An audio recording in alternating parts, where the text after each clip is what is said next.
How to do no money down property deals.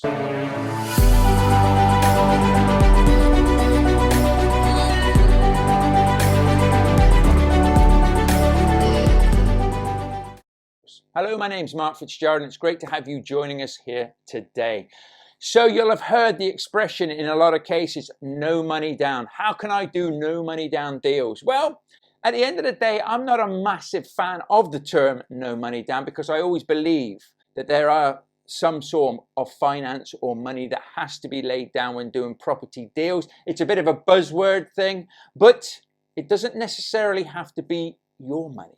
So when you say no money down, you can borrow money, you can do all sorts of different tactics to do property deals, and I'm going to share with you some of those right here, right now. When it comes to doing no money down, it can be done, and there's a lot of people out there doing these things very, very successfully. So what is one of the best ways to acquire a property no money down?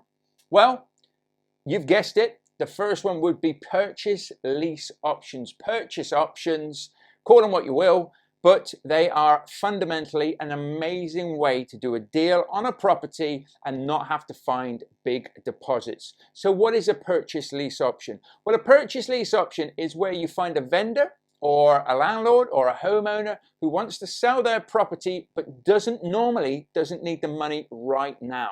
They're quite happy for you to lease the property from them, maybe pay them a guaranteed rent each month and buy the property off them for a set price, which could be the price it's on for now, in a few years' time. Now, why would they want to do this? Well, sometimes people inherit properties that they don't want the hassle or they just don't know what to do with these properties.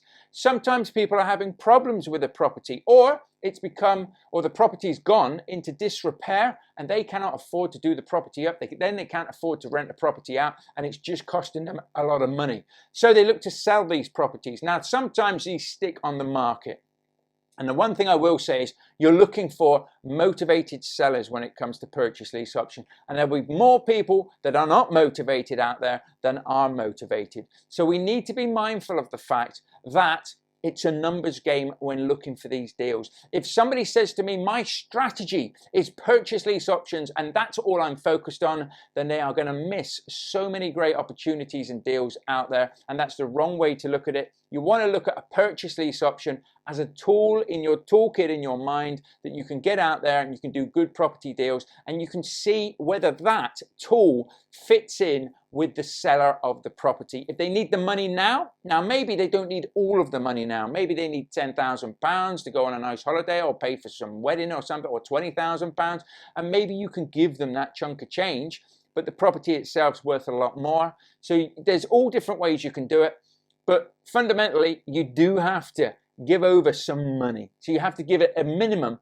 £1, okay? A minimum £1. Now, again, for no money down, it doesn't have to be your pound. You could go to a friend, lend me a quid. You could do it like that. So you could say it's no money down. It doesn't necessarily have to be your money. But again, it's a very good way to get into property, to start building up a portfolio, but to get out there and help people as well. So fundamentally, you lock in a price, the purchase price of a purchase lease option. And that can be, 3, 4, 5, 6, 7. I wouldn't go over that if I were you, but 7 years in the future, you've locked that price in. Secondly, it's an option. So you have the option, not the obligation, to buy the property at the end. You want to make sure that you make any option assignable. And listen, if you're not 100% sure about how to do purchase lease options, then do find out more because they are very, very powerful. But you can also make huge mistakes if you do not know what you're doing.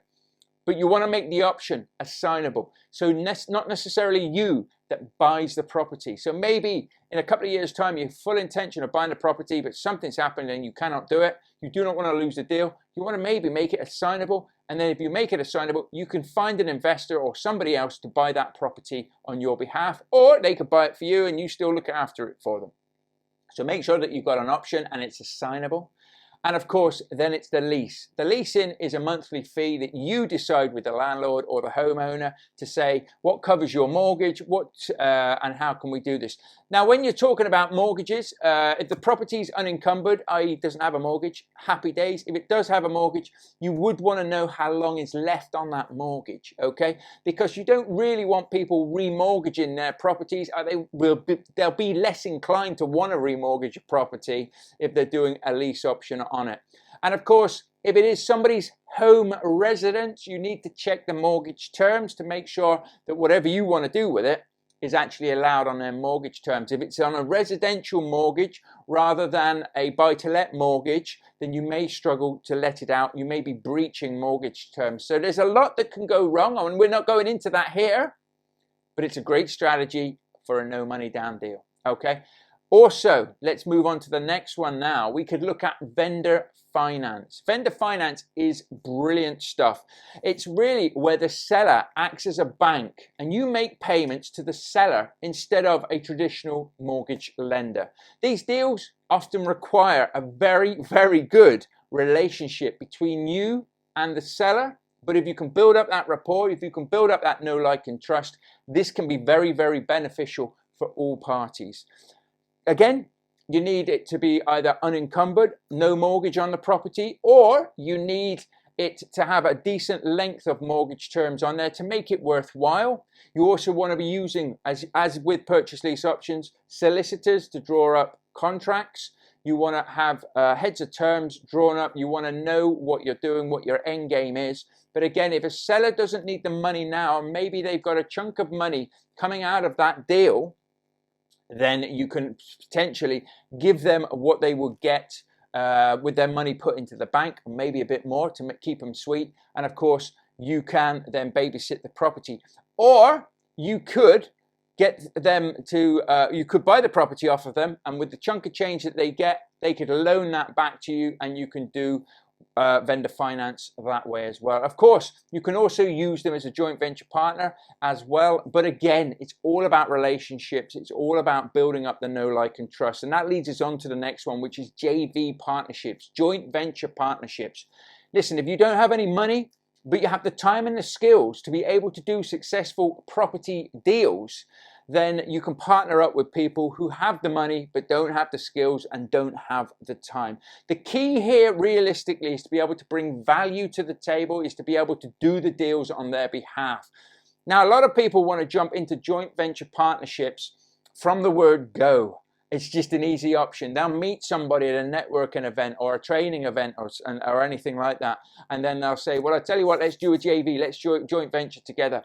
Listen, be very, very careful. Again, with a joint venture, you need to build up a know, like, and trust. You need to get to know people, okay? Don't just jump into any sort of deals like this that you do not know the person, that you haven't built up any trust, any know, like, and trust, and you haven't built up that relationship, because you'll end up getting yourself into a very, very sticky position in a lot of cases. So you do need to know the person that you're doing this with. If it's a family member, or a close member of the family that you've known for years, that's a great starting point. Why? Because you've already know them, you know what they're all about. So it's really just getting down to that. But make sure you've got the relevant contracts, make sure you've got a good heads of terms between you, and you've both got an end in mind. The end game, what are we doing with the property at the end? What are we doing with the money at the end? What are we doing with whatever you've decided to joint venture on?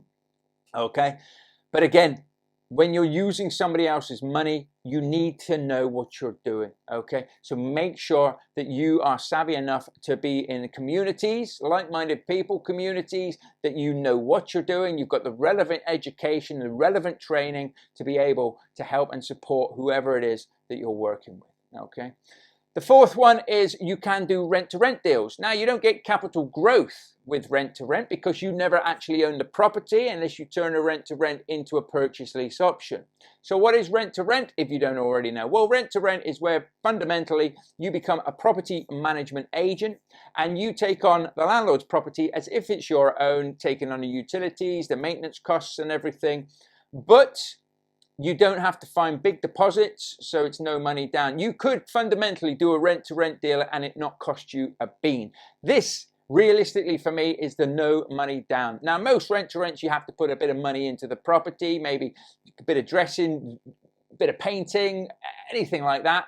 But you can do a rent-to-rent deal. I've helped people and I've done rent-to-rent deals myself where we haven't actually had to spend any money whatsoever. So no money down, happy days. But we don't own the property. So it's not like you're acquiring a property, no money down. Maybe in the future you are, and I always say to my landlords as well, if you're ever interested in selling the property, then please let me know, because I may be very, very keen to buy it off you, either now or in the future. So rent to rent is a great one, and of course rent to rent works best with the HMO strategy, houses of multiple occupation, where you let the property out room by room on individual ASTs as it is at the moment. Or if it's a smaller property, you can do short-term rentals, serviced accommodation, Airbnb, booking.com, those sort of things as well. And all they do is they give you more cash flow in the properties, which means then that you can give a good rent to the landlord each month. You can cover the cost of the utilities and anything else that you've got there. And of course, you make your margin by being able to let the properties out for more money.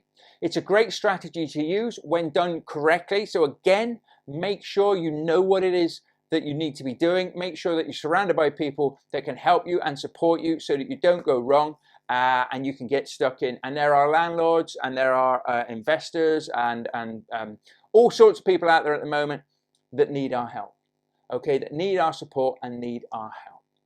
So another way that you can do property deals is basically, you can use investors. So we've talked about joint venture partnerships, but you can just use investors.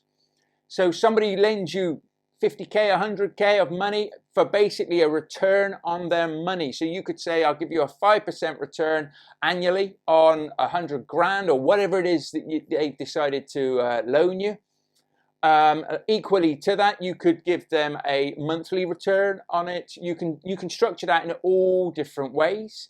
You can look at doing crowdfunding yourself as well, which is where you get a pot of investors all to pour the money into the pot, and then you do it through a company, and basically you can give that company either first charge or that company owns the properties and they've all got percentage share in there. That's if you have a lot of investors. That can get complicated, so again, make sure that you know what you're doing there. But it is another way of being able to use other people's resources and money, giving them what they want so that you get what you want. There are, of course, companies out there that do crowdfunding as well, so you can check those out.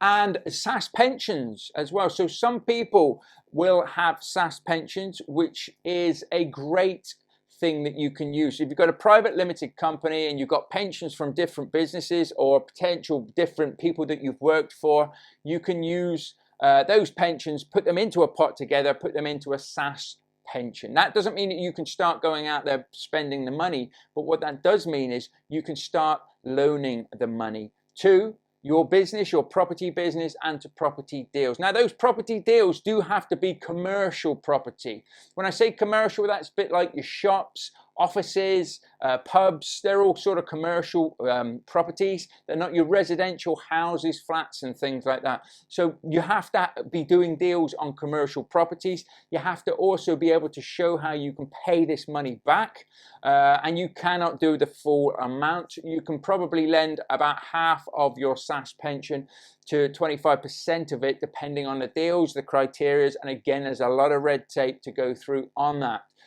But SAS pensions are brilliant. There's more and more landlords that have SAS pension meetings as well, and networking events where they're looking at seeing where they can put their SAS pension.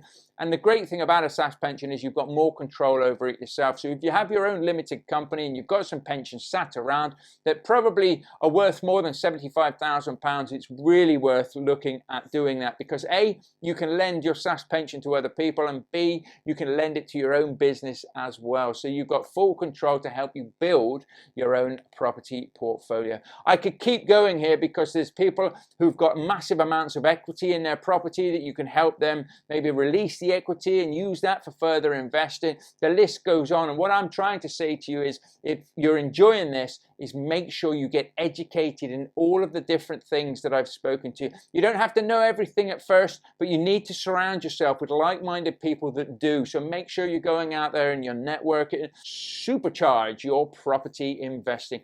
So I hope you've enjoyed this. If you have, then please feel free to like it, to share, to leave us a review, leave a comment below. Let us know if there's anything else that you'd like us specifically to talk about, maybe something that I've touched on here today that you'd like me to dig deeper into, and we are more than happy to help and support you. And I look forward to you joining me in the next episode. You take care, and bye for now.